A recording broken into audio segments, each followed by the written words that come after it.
ഇവിടെ നടക്കൂല. മോളെ അങ്ങനെ പറയല്ലേ, ഒരു ജീവനല്ലേ ഇല്ലാതാക്കണത്. അതൊന്നും ആലോചിച്ചിട്ടുണ്ടോ? എത്ര കുറ്റാണ് അതൊക്കെ. ഇപ്പൊ നിങ്ങൾ തമ്മിൽ എന്ത് തീരുമാനിച്ചാലും വേണ്ടില്ല, ഞാൻ വൈകുന്നേരം ആകുമ്പോഴത്തേന് ഇവിടുന്ന് പോകും. എന്റെ ഇഷ്ടം, ഞാൻ താല്പര്യം എന്താണെന്നില്ല ഞങ്ങളോട് പറയുകയും ചെയ്ത് ഞാൻ ഇമ്മാക്ക് കൊടുക്കാതാണ്. പടച്ചോന് ഇത്രയും കാലം തരാതെ ഇപ്പൊ തിരഞ്ഞെടുക്കണമെന്നുണ്ടെങ്കിൽ അതുകൊണ്ട് എന്തെങ്കിലും ഒരു ആയിരം പറക്കത്തും ഉണ്ടാവും. അതുകൊണ്ട് ഈ കാര്യം ഇപ്പൊ എന്നെ കണ്ടില്ല, ഒരു കുട്ടിക്കും വേണ്ടി ഇടങ്ങാറാണ്.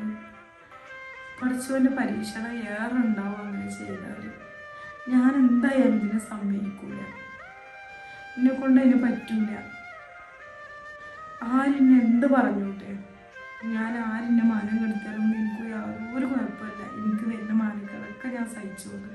ഒരു ജീവന്റെ വില അതില്ലാണ്ടാക്കാൻ ഞാൻ അയക്കൂല.